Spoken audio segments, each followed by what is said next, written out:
영이시니 예배하는 자가 영과 진리로 예배할지니라. 아멘. 자리에서 일어나셔서 사도신경으로 우리의 신앙을 고백하겠습니다. 나는 전능하신 아버지 하나님 천지의 창조주를 믿습니다. 나는 그의 유일하신 아들 우리 주 예수 그리스도를 믿습니다. 그는 성령으로 잉태되어 동정녀 마리아에게서 나시고 본디오 빌라도에게 고난을 받아 십자가에 못 박혀 죽으시고 장사된 지 사흘 만에 죽은 자 가운데서 다시 살아나셨으며 하늘에 오르시어 전능하신 아버지 하나님 우편에 앉아 계시다가 거기로부터 살아있는 자와 죽은 자를 심판하러 오십니다. 나는 성령을 믿으며 거룩한 공교회와 성도의 교제와 죄를 용서받는 것과 몸의 부활과 영생을 믿습니다. 아멘. 자리에 앉으셔도 좋습니다. 주님께서 어둠 가운데 있던 우리를 빛으로 부르시고 이 땅 가운데에서 우리를 빛으로 부르셨습니다.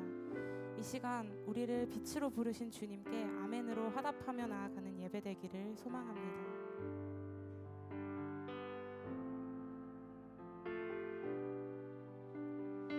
나를 세상의 빛으로 부르신 주님 비추소서. 나도 주님의 빛을 비추리라. 나를 세상의 빛으로 부르신 주님 비추소서. 나도 주님의 빛을 비추리라. 어둠을 밝히는 빛, 어둠을 밝히는 빛, 온 세상을 비추는 빛, 산 위에 마을이 숨기지 못하네. 어둠을 밝히는 빛,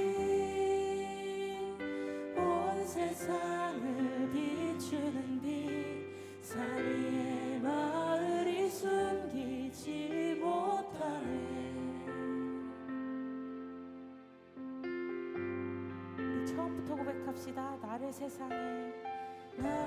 세상의 빛으로 부르신 주님 비추소서. 나도 주님의 빛을 비추리라. 나를 세상의 빛으로 부르신 주님 비추소서. 나도 주님의 빛을 비추리라. 어둠을 밝히는 빛, 온 세상을 비추는 빛, 산 위에 마을이 숨기지 못하네. 어둠을 밝히는 빛, 온 세상을 비추는 빛, 산 위에 마을이 숨기지 못하네. 우리 다시 한번 처음부터 고백합시다. 나를 세상의 빛으로 부르신 주님 비추소서. 나도 주님의 빛을 비추리라. 나를 세상의 빛으로 부르신 주님 비추소서. 나도 주님의 빛을 비추리라. 어둠을 밝히는 빛, 온 세상을 비추는 빛,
나도 주님의 빛을 비추리라.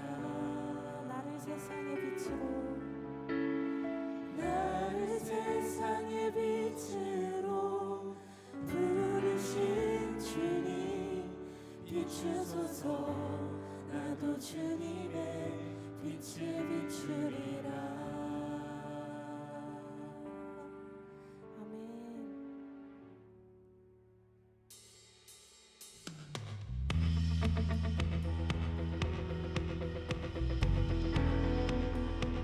우리 함께 박수치며 하나님 앞으로 나아갑시다.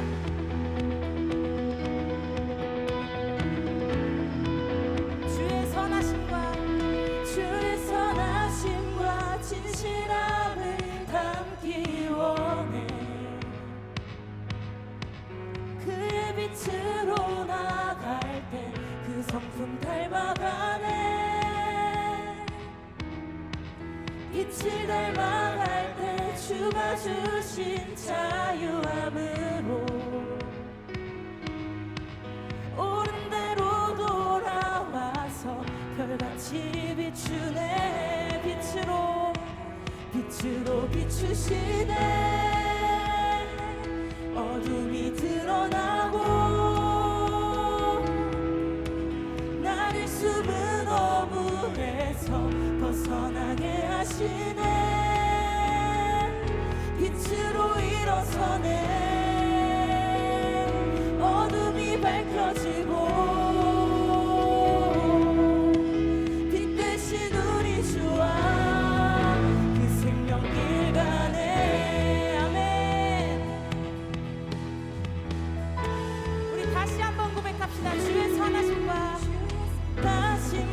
진실함을 담기 원해.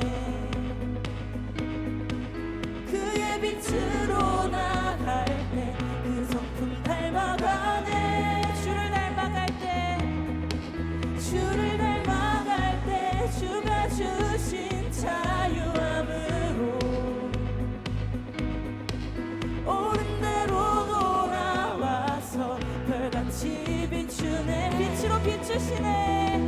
빛으로 비추시네. 어둠이 드러나고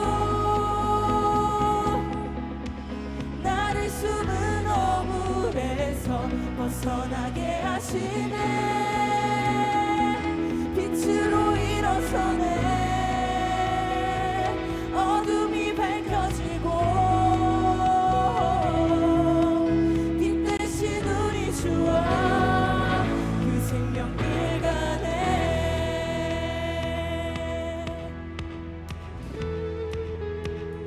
내 영혼아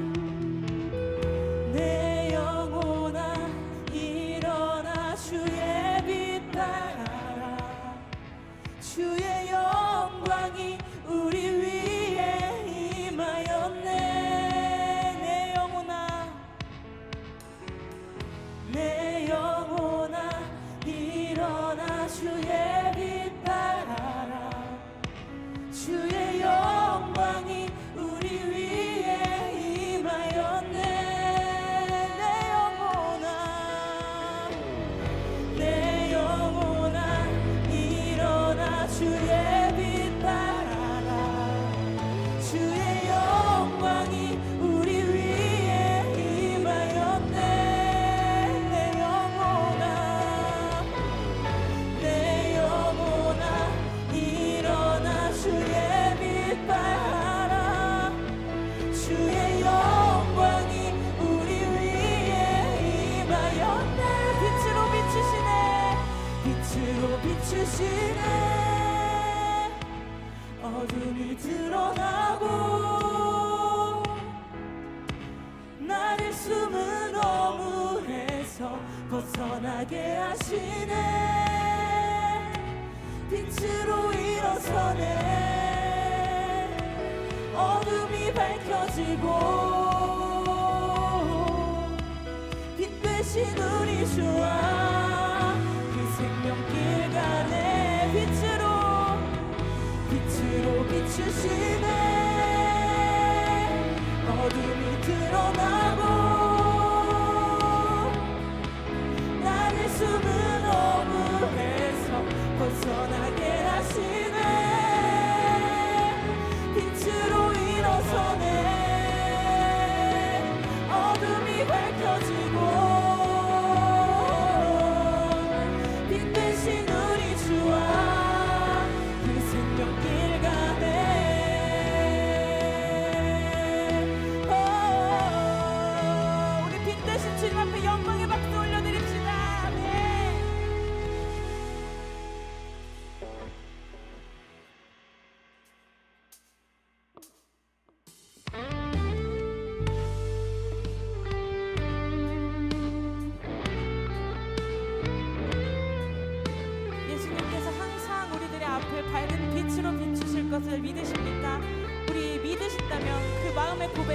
앞에 올려드리는 찬양의 고백으로 올려드리며 나아가기 원합니다.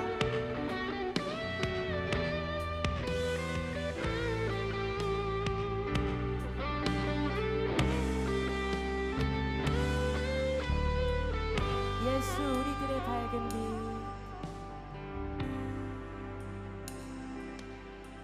빛, 예수 우리들의 밝은 빛, 은혜와 긍휼을 베푸시는 주, 그의 길을 따라가는 주의 자녀들에게 항상 밝은 빛을 비추시네. 그는 구원의 주, 그는 구원의 주 하나님, 공의로 세상을 다스리시네. 주를 경외하는 자들에게 부어주시는 놀라운 주님의 영광.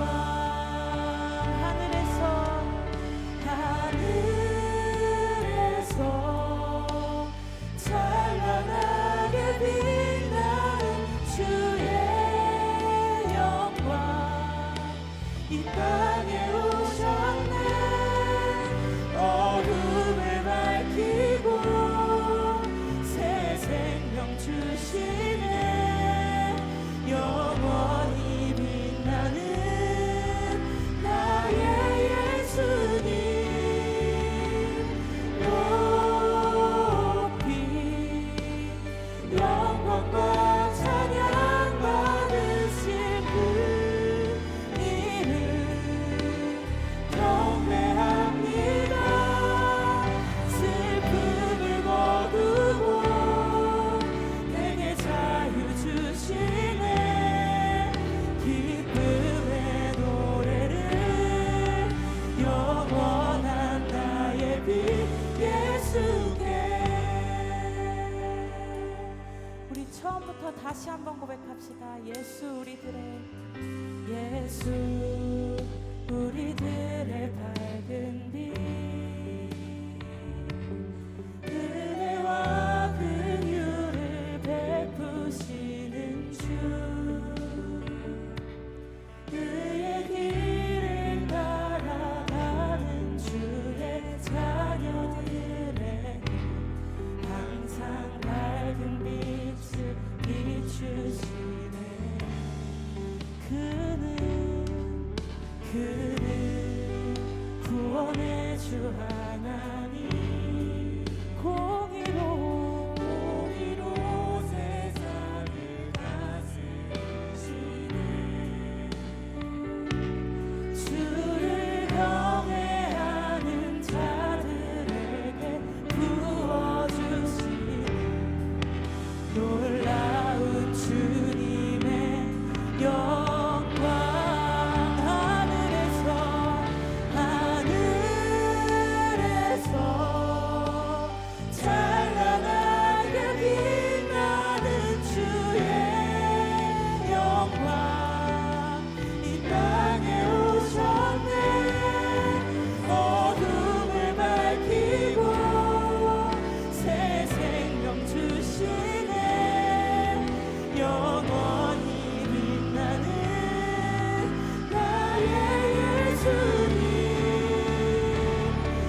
주님께서 우리의 빛 되시기에 우리가 담대히 걸어갈 수 있음을 고백합니다.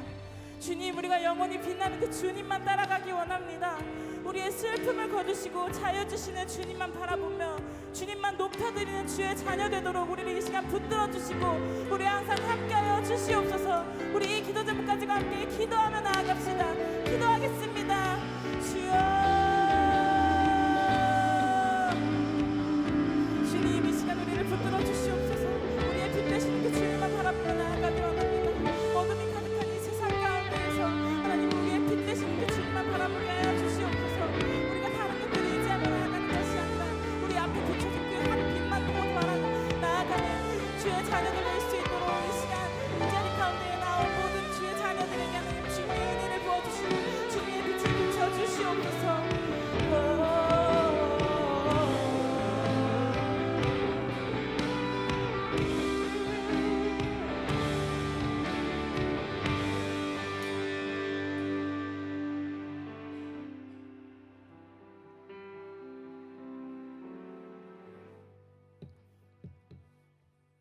기도드리겠습니다.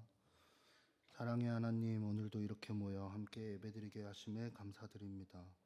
매주 당연하게 드리는 예배의 시간들이 주께서 주신 은혜와 많은 이들의 봉사와 사역이 있다는 것을 느끼고 항상 감사함으로 예배에 나아가게 하여 주시옵소서. 오늘은 2024년 마지막 주일 예배입니다. 1년간 주신 갑절의 은혜를 생각하며 지금까지 인도하셨고 앞으로도 이루어갈 하나님의 나라를 소망하게 하여 주시옵소서. 한 해 동안 만난 많은 관계들, 그리고 특별히 사랑방을 만나게 하심에 감사드립니다.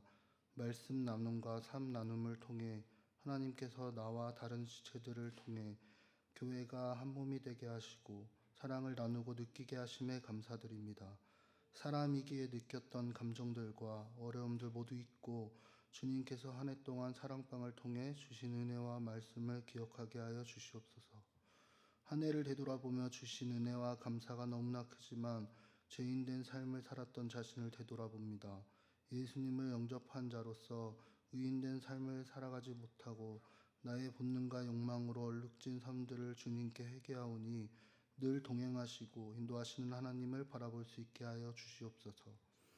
예배의 자리에 나오기 전에 용서하지 못하고 사랑하지 못했던 모습을 변화시켜 주시옵소서. 혹여나 그런 주변에 사람이 있다면 그들을 용서하는 우리의 마음을 주님께서 주시옵소서.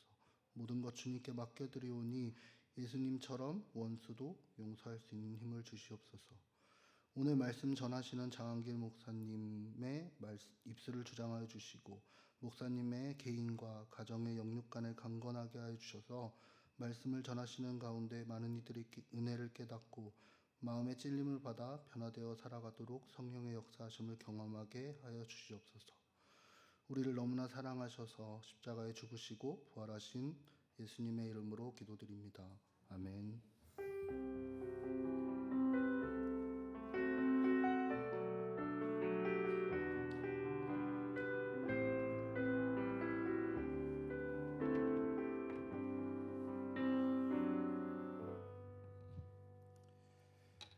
오늘 우리에게 주신 하나님의 말씀은 욥기 23장 8절에서 10절까지의 말씀입니다.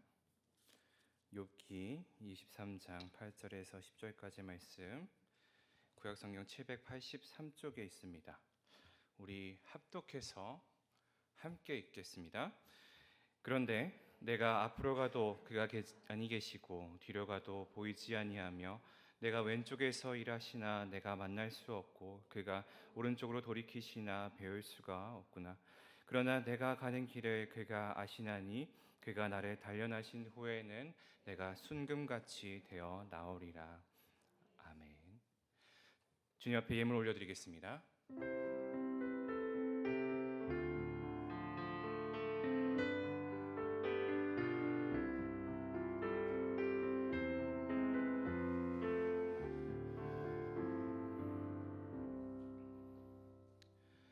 거룩하신 아버지 하나님, 오늘도 귀한 주님 앞에 나와왔습니다. 한 주간 살아가며 주신 감사의 제목들을 담아서 감사헌금으로, 또 소득의 10분의 1을 구별하여 11조헌금으로 선교헌금, 장학헌금, 구제헌금, 건축헌금, 주님 앞에 나아가는 모든 심령들 속에서 아버지 하나님께서 그 마음들을 잡아주시고 주님께서 은혜로 채워주실 줄 믿습니다. 이 은혜의 힘과 감사의 힘으로 한 주간의 삶을 살아가게 하여 주시고 믿음으로 승리하는 삶을 살아가도록 주님 인도하여 주시옵소서. 감사드리며 살아계신 예수 그리스도 이름으로 기도합니다. 아멘. 교회 소식 나누겠습니다. 주보에 있는 내용 확인해 주시기 바랍니다. 오는 주일날 예결산을 위한 공동의회가 있습니다. 중요한 부분이 있다고 해서 우리 교회에서 세례교인으로 출석하시는 등록 세례교인이신 분들께서는 2부 예배 후에 본당에서 진행되니 많이 참여해 주시기를 바라겠습니다. 2025년 일꾼 임명이 있습니다. 또 추가되는 부분들도 있고 또 누락된 부분들도 있을 수 있는데 혹시 자신의 이름이 누락이 되었다면 교육자들에게 알려주시고 또 추가해야 될 부분들 또 빈 자리들이 아직 여럿 있습니다. 많이 봉사에 신청해 주시기 바랍니다. 주일 예배 시간이 다음 주부터 변경이 됩니다. 그래서 지금 3부 예배가 청년들을 중심으로 진행되고 있는데 이 예배가 이제 4부 예배로 시간이 미뤄지게 돼서 2시에 예배가 드려지게 되고 8시부터 1부 그렇게 해서 4부 예배는 2시에 진행이 됩니다. 각자의 여건에 맞춰서 또 상황에 맞춰서 예배에 참석해 주시기 바랍니다. 송구영신 오늘 예배 마치고 2024년 수료일 및 졸업식이 있습니다. 송구영신 예배는 화요일 밤 11시 30분에 이 자리에서 진행이 됩니다. 나머지 부분들은 주보 확인해 주셔서 참고해 주셨으면 좋겠습니다. 주일 3부 예배에 오신 여러분들을 환영하고 축복합니다. 우리 참 잘하고 오셨는데 옆에 있는 분들에게 한번 인사를 하셨으면 좋겠습니다. 여전히 사랑의 하나님이 당신과 함께 하십니다. 이렇게 여전히 사랑의 하나님이 당신과 함께 하십니다. 한 번만 더 해볼까요? 언제나 당신은 하나님의 기쁨입니다. 제가 기도하고 말씀 나누도록 하겠습니다. 거룩 하신 아버지 하나님 감사합니다. 귀한 주일 주님 앞에 다시 한번 주님의 말씀 앞에 엎드립니다. 주님께서 말씀하여 주시면 우리가 듣겠사오니 주님 우리의 영의 귀를 열어주시고 듣는 마음을 갖게 하여 주셔서 온전히 하나님의 그 역사하심이 우리의 삶 속으로 드러날 수 있도록 주님 인도하여 주시옵소서. 전하는 자와 듣는 자 모두에게 주님의 채워주심이 있게 하여 주시고 인간적인 부족함, 연약함들이 감추어지게 하여 주시며 온전히 주님의 사랑만이 그 말씀만이 드러나게 되고 고백되는 이 시간이 되도록 인도하여 주시옵소서. 감사드리며 살아계신 예수 그리스도 이름으로 기도합니다. 아멘. 벌써 2024년의 마지막입니다. 어떤 분들에게는 오늘의 이 예배가 2024년에 드려질 가장 마지막 예배가 될 수도 있겠고 새벽 예배나 다른 외부 집회나 또 송궁 영신 예배를 참여하시는 분들이 계시다 하더라도 아무리 많아도 5손가락 안에 드는 마지막 예배가 되지 않을까 생각이 됩니다. 벌써 한 살을 또 먹게 됩니다. 이제 이런 시기에 우리가 가장 많이 하는 것들이 어떤 것들이 있을까요? 교회 밖에 있는 분들께서는 보통 송년회를 하고 망년회를 하고 새해 소원을 빌고 새해를 맞이하기 위해서 뜨는 해를 바라보기도 하고 그렇게 여러 가지 운세를 치기도 하죠. 토정비결을 보거나 사주팔자를 보거나 근데 교회는 어떠한가요? 특별히 교회에 오면은 송구영신 예배 때 말씀 카드를 뽑기도 하고 한 해를 시작하기 위해서 한 해 결단과 또 목표가 담겨져 있는 기도 제목을 적거나 하기도 하죠. 여러분들도 보통 일반적으로 그렇게 하셨을 것이라고 믿습니다. 제가 이제 작년 이맘때 여러분들이 적으셔서 했던 것을 다시 송구영신 예배 때 나눠드리기 위해서 이제 내용들을 보고 좀 정리를 하고 있었는데 제 거를 한번 보게 되더라고요.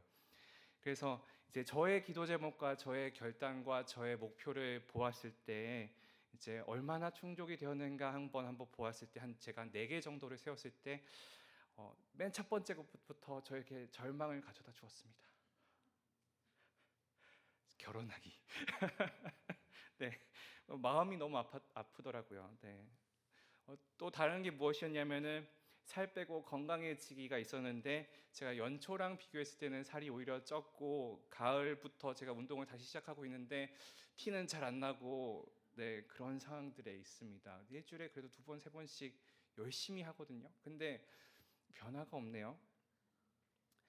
세 번째 이제 더 부지런해지기였습니다. 혹여나 제가 이제 결혼을 하게 된다면 가정에 더 충실할 수 있도록 이제 가능하면 교회 사역과 가정의 삶을 분리시키기 위해서 가능하면 이제 집에 교회 일을 끌고 가는 일들이 없어질 수 있도록 하려면 교회에서 더욱더 부지런해져야 되잖아요. 그렇게 할 수 있는 방법, 일상의 삶에서 일과 시간 내에서 더 부지런해지자라는 그런 목표가 있었는데 작년에 비해서는 사실 조금은 나아지지 않았는가 싶기도 합니다.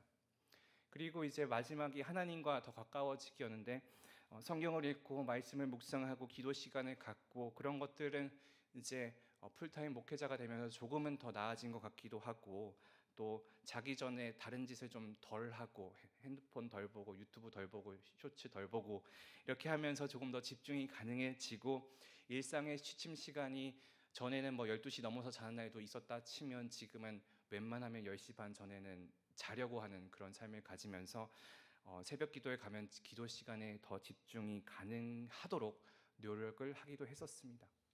그런데 또 제가 이제 이렇게 연말이 되면서 사람을 세워야 하고 특별히 청년부의 리더를 세워야 하는 그런 문제점들이죠. 근데 그런 거를 하기 위해서 제 스스로를 바라보았을 때 그게 너무나 준비가 되지 않은 거예요.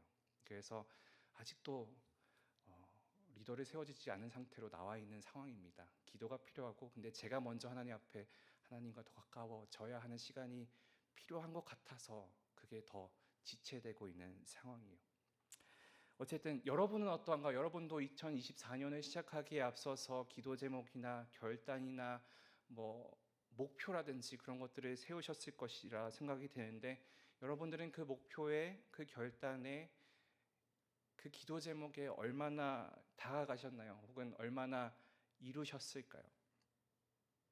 자, 이제 우리 청년 일부 지체들과 함께 이렇게 생활하다 보니까 어떤 분들은 학교 졸업도 하고 연애도 시작하고 취업도 하고 차근차근 보여지는 것처럼 뭐 계획대로 이루어지는 것 같은 것처럼 보이는 경우도 있지만 동시에 어떤 부분들은 어떤 지체들은 스스로를 보는 시야에 따라서 시선에 따라서 그냥 나이만 1살 더 먹고 여전히 제자리 걸음하는 것 같아 보일 수도 있고 또 계획하고 준비한 것들이 있지만 그것이 내 뜻대로 되지 않고 다 잘 이루어지지 않거나 혹은 내가 원하는 결과와는 다른 모습을 맞이하게 되는 것과 같은 모습을 보게 되죠.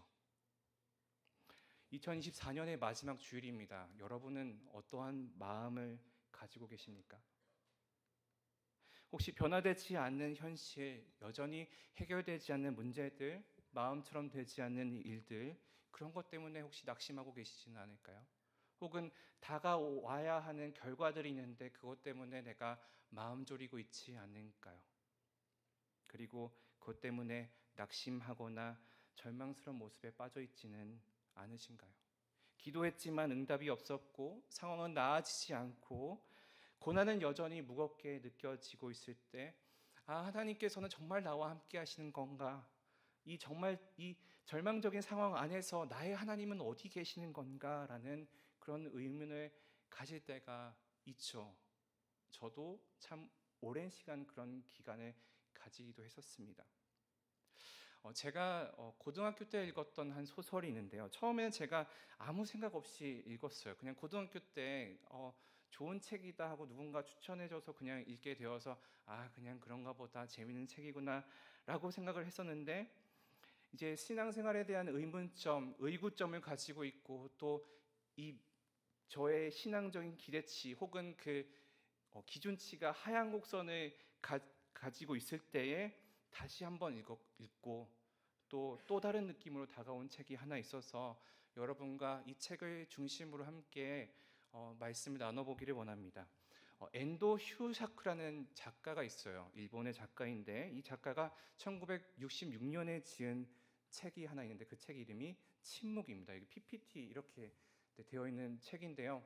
사실은 카톨릭 작가가 쓴 책입니다. 그래서 카톨릭적인 성향을 가지고 있고 그것을 내용을 가지고 하고 있는 책인데 사일런스라는 영화가 2016년인가 17년인가 나온 적이 있어요. 그것도 이 책을 배경으로 하고 있는 내용인데 혹시 여기서 이 책을 읽어보신 분이 계시긴 하군요. 네, 감사합니다. 네, 회의감이 믿음에 대한 회의감이 있을 때 또 하나님이 정말로 살아계시는가, 하나님은 정말로 내 삶에서 일하고 계시는가라는 그런 분들에게 읽어보라고 하면 그게 좋은 책이 될지 아닌 책이 될지는 모르겠지만 근데 좋은 신앙적인 고민을 하게 하는 책이기 때문에 한번 기회가 되신다면 읽어보셨으면 좋겠어요. 이 책에 대해서 간단하게 설명하게 된다면 일본에 파송된 한 선교사를 중심으로 이루어진 이야기입니다. 여러분도 국사를 잘 배우셨다면 아시겠지만 우리나라는 1800년대 후반에 기독교가 들어왔지만 일본은 그것보다 한 300년 정도 먼저 기독교가 유입이 되었습니다. 그리고 그 당시에 엄청난 탄압이 그들 안에 있었죠. 그리고 막부가 이 사람들을 색출해내기 위해서 그리스도인들을 색출해내기 위해서 서로 이간질을 시키고 후미에라는 것이 있는데 한번 보여주겠어요? 후미에라는 게 있는데 밟는 그림이라는 뜻이거든요. 이 목판이나 동판으로 된 것을 밟아서 이 사람이 그리스도인인지 아닌지를 확인하고 색출하는 방식을 취했습니다. 그래서 내가 이 사람이 지금 예수님의 형상이 그려져 있는 이 동판에 밟으면 그리스도인이 아니고 밟지 못하면 그리스도인으로서 잡아내는 거죠. 그래서 그리스도인들이 차마 못 밟을 때는 물론이고 밟기 직전에 뭐 기도를 한다거나 애도를 표현하거나 카톨릭이라면 이제 성호를 긋거나 하는 그런 기도를 하게 되면 이제 바로 잡아가게 되는 겁니다. 그리고 이것이 사실은 당사자의 자백 혹은 신앙적인 양심으로 이루어지는 거기 때문에 사실은 그냥 밟으면 되는 걸 수도 있긴 한 그렇게 별 효과가 없는 것처럼 보여질 수도 있지만 생각보다 수많은 사람들이 이것으로 잡혔다라고 해요. 어마어마한 숫자가 이 행위를 통하여서 이 그림을 밟는 것을 확인하는 것을 통하여서 고문을 당하고 순교한 숫자가 엄청나다라고 합니다. 그리고 이 배경을 가지고 이 엔도 슈사쿠라는 작가가 쓴 침묵이란 책은 거기에 나타나는 포르투갈 출신 선교사 로드리고는 이런 상황에서 하나님께 울부짖으면서 도움을 청했지만 응답 없는 침묵을 경험했습니다. 그리고 버티고 있는 이 선교사의 눈에 하나님의 침묵을 경험하고 있는 이 선교사의 눈에 수많은 사람들이 순교를 당했죠. 그리고 이 선교사는 변하지 않는 상황에 대해서 부르짖었고 또 하나님의 침묵에 대해서 부르짖었습니다. 그게 이 소설이 이렇게 진행이 됩니다. 이 이야기는 참 우리가 같이 읽었었던 욥의 이야기와도 참 맞닿아 있습니다. 욥은 하나님을 찾으려고 했었지만 하나님은 보이지 않았고 하나님께 간구했지만 하나님께서는 침묵하셨고 고난을 겪으면서 절망적인 순간을 맞았었죠. 욥의 이야기를 통해서 그는 어떠한 모습을 보이는지를 한번 살펴보기를 원합니다. 욥이라는 사람 여러분들 교회를 어느 정도 다니셨다면 다 알 것 같습니다. 다 어느 정도는 아시죠? 이 사람이 어떠한 모습이었는지. 고난이 함께 있었던 사람, 고난의 사람 욥이었고 사탄이 그를 괴롭힐 수 있도록 그를 시험할 수 있도록 하나님이 허락한 사람이었습니다. 그래서 그를 욥이 괴롭힘을 받음으로 그는 모든 것을 잃었죠. 가축과 종들이 적의 공격이나 자연재해를 통하여서 죽게 되었고 큰 바람이 불어서 자녀들이 몽땅 죽게 되었습니다. 악성 종기를 통하여서 고통을 받고 그 가려움을 참아내기 위해서 벽돌로 몸을 긁어내는 그런 아픔까지도 견뎌내야 했던 게 욥이었죠. 그런데 그런 상황에서도 다른 사람들, 내 옆에 있는 사람들은 내가 하나님 앞에 죄를 지었기 때문에 너가 이렇게 고난을 받는 것이다, 그렇게 정죄당하게 되죠. 또 어떨 때는 아내가 와서 하나님을 저주하고 넌 그냥 죽어라 라고 이야기를 하기도 합니다. 근데 욥이 실질적으로 잘못한 게 있었냐라는 게 우리가 생각해볼 문제였어요. 욥은 하나님 앞에 신실한 사람이었고 하나님이 그렇기 때문에 그에게 복을 주셨고 그것을 누리며 살아왔던 사람이었는데 어느 순간 하나님은 침묵하시고 사탄의 고난이 찾아오고 말로 할 수 없는 고통과 아픔들이 그에게 찾아왔었죠. 그런 상황에서 여러분이었으면 어떻게 했을까요? 하늘이 무너지는 그런 상황 안에서 여러분이 무엇을 할 수 있었을까요? 어떻게 반응할 수 있었을까요? 나는 의롭게 살았는데, 내가 하나님 보시기에 합당하게 살려고 노력하고 내가 내 일생 안에서 하나님 안에서 그리스도인으로서 충실하게 살려고 노력을 했는데, 그런데 나에게 내 삶에 남아있는 것은 절망과 좌절뿐인 삶이었고, 그 아픔 안에서 내가 어떻게 살아갈 수 있을까? 어떻게 버텨낼 수 있을까? 내가 그 가운데 하나님을 붙잡아낼 수 있을까? 욥은 그런 자신의 상황에 대해서 이렇게 이야기를 하죠. 8절과 9절인데요. 그런데 내가 앞으로 가도 그가 가도 그가 아니 계시고 뒤로 가도 보이지 아니하며 그가 왼쪽에서 일하시나 내가 만날 수 없고 그가 오른쪽으로 돌이키시나 배울 수 없구나. 내가 어디로 가든지 하나님을 찾을 수가 없었다. 내가 하나님 만나러 이렇게 간다고 하더라도 하나님은 다른 곳에 계셨고, 반대쪽으로 간더라도 하나님은 계시지 않았고, 앞과 뒤를 가도 하나님을 찾을 수가 없었다. 지금 내가 가지고 있는 이 상황에 대해서 하나님께 여쭙고 또 하나님의 그 응답을 내가 바라지만 내가 지금 하나님을 찾을 수가 없었고 하나님은 침묵하신다. 욥이 받았던 그 고난은 그의 삶의 전반전을 흔들었고 하나님의 침묵은 그 마음속에 무거운 짐이 되었죠. 이 소설 침묵 속에서도 박해받고 순교당하여 고통받는 그리스도인들을 바라보는 이 선교사의 시선이 그러했을 것 같아요. 이 사람들은 죄가 뭐였어요? 하나님 믿는 것밖에 없었어요. 그런데 죽어나가야 했었죠. 그러니까 이렇게 기도하는 거예요. 주님, 이 난관을 거치게 해주세요. 주님, 왜 이런 고통이 나에게 있는 걸까요? 하나님 어디 계시나요? 내가 이렇게 간구하는데 왜 하나님 침묵하십니까? 우리가 어려운 상황들 속에서 하나님을 의지하며 하나님 앞에 기도하지만 하나님의 그 응답을 받지 못하는 경우가 많이 있죠. 우리가 변화를 위해서, 기회를 위해서, 응답을 위해서 기도하지만 기도하는 것만큼 힘들어지는 때가 있는 것 같아요. 더 열심히 기도할수록 더 힘들어지는 게 때로는 우리의 삶이죠. 그래서 오히려 마음이 고꾸라져 버릴 때도 많이 있습니다.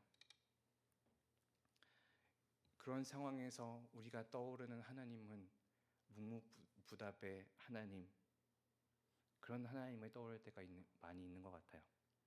한 해를 돌아보면서 변화없는 삶, 오히려 악화된 나의 상황, 그 삶으로 인해서 가져진 무거운 짐, 그 무거운 마음만 남겨져 있는 것과 같아 보이죠. 그런데 그런 상황에서 욥은 이렇게 고백합니다. 10절 상반절인데요. 그러나 내가 가는 길을 그가 아시나니. 하나님은 침묵하시는 것 같아 보이지만 욥의 모든 길을 아시고 섭리하고 계시는 분이었습니다. 욥은 자신의 한계를 인정하면서도 하나님의 그 주권적인 통치와 계획을 신뢰하고 있었죠. 소설 속에서 이제 이 선교사가 붙잡히게 되고 이 막부가 선교사에게 배교를 강요합니다. 너만 신앙을 부정하고 이 후미에 이 그림을 밟으면 여기 있는 모든 사람들은 다 살 수가 있다. 너만 배교하면 모두가 행복해질 수 있다. 박해를 벗어날 수 있다. 너무 단순한 거 아니냐? 너만 배교하면 모두가 행복해지고 고난받을 일 없고 고문받을 일 없고 죽을 일이 없다. 눈앞에 있는 너의 발 앞에 있는 이 그림을 밟아라. 선교사는 주님께 부르짖죠. 하나님 어디 계십니까? 하나님 왜 침묵하십니까? 저 죽어가는 당신의 백성들이 보이지 않으십니까? 왜 저들이 죽고 고통받도록 내버려 두십니까? 소설을 보시면 확인하실 수 있지만 결국엔 이 선교사는 배교를 선택합니다. 그림을 밟는 것을 선택을 하고 더 이상 그리스도인으로서 살아가는 것을 포기하죠. 그리고 그 밟음을 시행할 때 예수님의 음성을 듣게 됩니다. 밟아도 좋다. 내 발의 아픔을 내가 가장 잘 알고 있다. 밟아도 좋다. 나는 너희들에게 밟히기 위해서 이 세상에 태어났고 너희들의 아픔을 알았기 때문에 십자가를 진 것이다. 하나님께서는 우리의 모든 기도와 우리의 눈물을 알고 계십니다. 비록 지금 하나님은 우리의 기도에 우리의 상황에 침묵하시는 것 같아 보이지만 하나님은 여전히 일하고 계신 줄을 믿기 소망합니다. 고난과 침묵은 하나님의 부재를 설명하는 것이 아니라 섭리의 하나님의 일하심의 다른 모습입니다. 하나님의 침묵은 하나님의 일하심과 하나님의 깊이를 보여주시는 사랑의 통로입니다. 예수님께서도 하나님의 침묵에 대해서 이렇게 부르셨죠. 엘리 엘리 라마 사막다니, 나의 하나님 어찌하여 나를 버리셨나이까. 그렇게 외치면서 하나님의 침묵에 대하여 한탄하셨죠. 그러나 그 하나님의 침묵을 통하여서 하나님의 구원의 역사가 이루어지는 것을 우리가 너무나 잘 알고 있는 줄 믿습니다. 그리고 소설은 이렇게 마무리됩니다. 바다는 한없이 넓고 슬프게 펼쳐져 있었지만 그때도 하나님은 바다 위에서 완고하게 침묵하고 있었다. 주님, 당신이 언제나 침묵하고 계시는 것을 원망하고 있었습니다. 그리고 그에 대한 대답을 듣게 되죠. 아니다. 나는 침묵하고 있었던 것이 아니다. 함께 괴로워하고 있었다. 강한 자도 약한 자도 없다. 강한 자보다 약한 자가 괴로워하지 않았다고 그 누가 단언할 수 있을까? 침묵 속에서도 하나님은 여전히 일하고 계십니다. 그리고 하나님께서는 우리의 고통을 모두 다 알고 계십니다. 우리의 울부짖음을 모두 듣고 계십니다. 그렇기 때문에 욥이 이렇게 이야기할 수 있었죠. 우리 10절을 같이 읽어보기 원합니다. 그러나 내가 가는 길을 그가 아시나니 그가 나를 단련하신 후에는 내가 순금같이 되어 나오리라. 욥은 고난이 단순한 고통이 아니라 자신을 정결케 하는 하나의 연단의 과정임을 깨달았습니다. 그리고 그 욥기의 마지막을 보면 이제 내가 새로운 시선을 가지고 하나님을 만날 수 있었다라고 고백을 하죠. 42장 5절 말씀인데요. 내가 주께 대하여 귀로 듣기만 하였사오나 이제는 눈으로 주를 배움나이다. 내가 지금까지 알고 있었던 하나님은 나의 아픔에 있어서 어떻게 하신다라는 것을 내가 귀로만 알고 정보로만 알았다면 이제는 내가 하나님의 그 섭리를 깨달았기 때문에 그리고 하나님이 나에게 말씀하시는 것을 내가 이제 들었기 때문에 귀로만 아는 것, 정보로만 아는 것이 아니라 내가 나의 두 눈으로 주님을 본다. 그렇게 고백하는 겁니다. 이제 지나가는 2024년이 고통과 침묵으로 가득했던 한 해가 될지 모르지만 하나님께서는 이러한 과정을 통하여서 여러분들을 정결케 하시고 연단케 하시는 과정으로 새로운 길로 인도하실 줄 믿습니다. 그리고 욥이 새롭게 보았던 그 하나님의 일하심을 발견하게 되는 여러분들이 되기를 소망합니다. 그래서 바울은 이러한 역경 안에, 시련 안에, 믿음의 싸움 안에 있는 자들에게 이렇게 말하는데요. 로마서 5장 말씀입니다. 그러므로 우리가 믿음으로 의롭다 하심을 받았으니 우리 주 예수 그리스도로 말미암아 하나님과 화평을 누리자. 또한 그로 말미암아 우리가 믿음으로 서 있는 이 은혜에 들어감을 얻었으며 하나님의 영광을 바라고 즐거워하느니라. 우리 3절 4절을 같이 읽어볼까요? 다만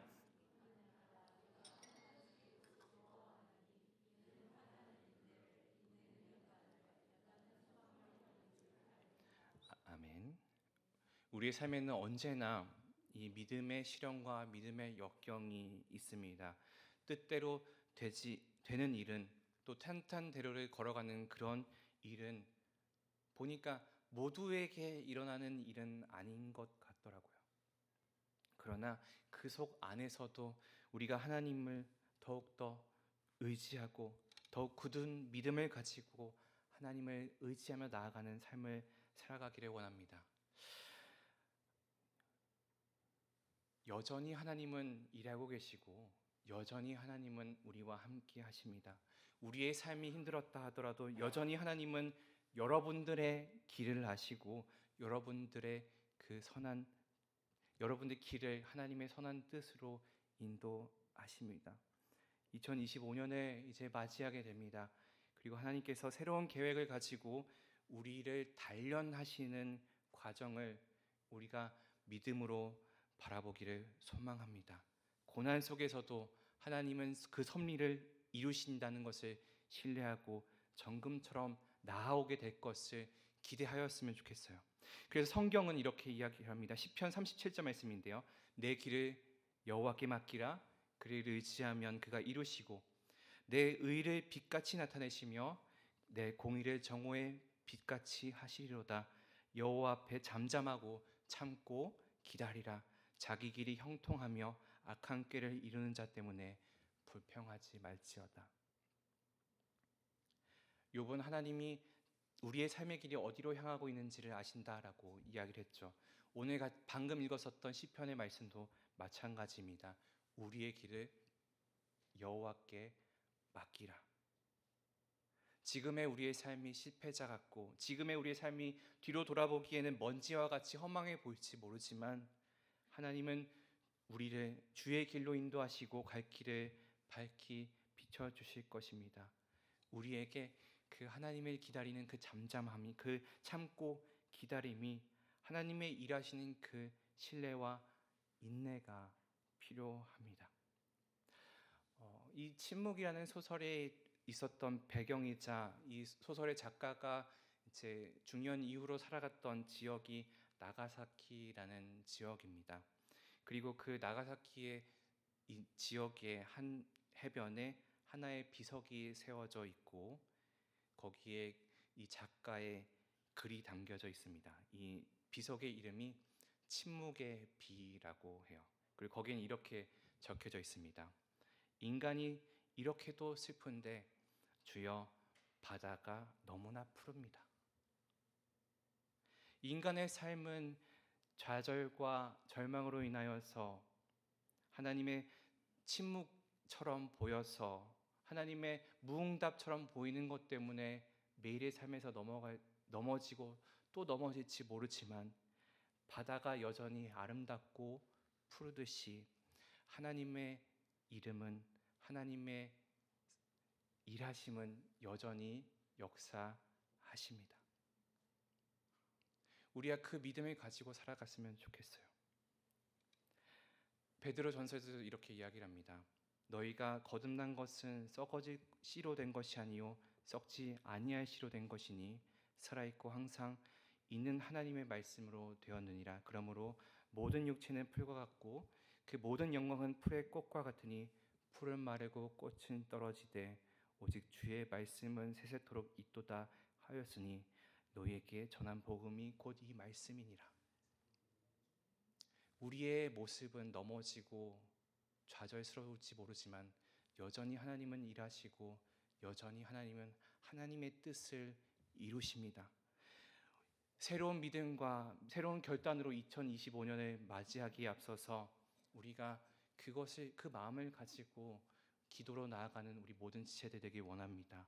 그리고 그 기도의 자리에서 하나님을 찾고, 우리의 시선으로 보기에는 하나님이 침묵하시고 멀리 계시고 안 계시는 것 같아 보일지 모르지만 여전히 일하시고 그 안에서 우리와 함께 하시는 그 하나님을 신뢰하며 나아가기를 원합니다.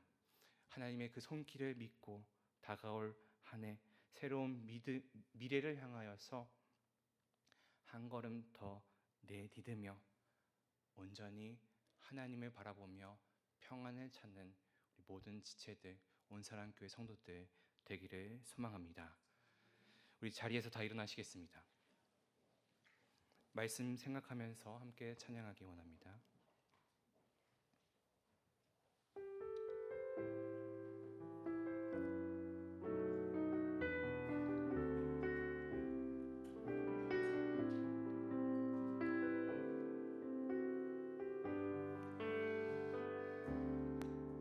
믿음과 삶을 살아내는 실력이 너무나 다른 내 모습을 볼 때에 이 모습도 주가 사랑하실까? 자신 없는 내 모습 그저 주님 앞에 있네.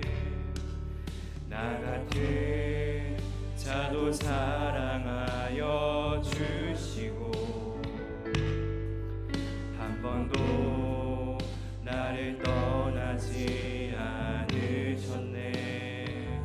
아픔 속에 주를 찾게 여긴 나 놓치지 않으시고 내 손 잡아주시네. 오직 주님 안에 두려움 없네. 고난을 통해 날 만드심을 믿네. 주님만이 내 모든 것 되시네. 주의 강한 손 날 붙드시네. 오직 주님 안에 소망이 있네. 내 삶을 통해 영광 받으신 주님만이 내 모든 것 되시네. 주의 선하신 난 오직 주님 안에 두려움 없네. 오직 주님 안에 두려움 없네. 고난을 통해 날 만드심을 믿네. 주님만이 내 모든 것 되시네. 주의 강한 손 날 붙드시네. 오직 주님 안에 소망이 있네. 내 삶을 통해 영광 받으신 주님만이 내 모든 것 되시네. 주의 선하심 나 노래하네. 욥은 그러한 고통 속에서도 하나님께서 나의 길을 아시고 내가 갈 길을 밝혀주신다. 내가 하나님을 신뢰할 수 있다. 그리고 나를 연단시켜서 정금처럼 만들어 주실 것이다 라고 그러한 고백을 할 수 있었습니다.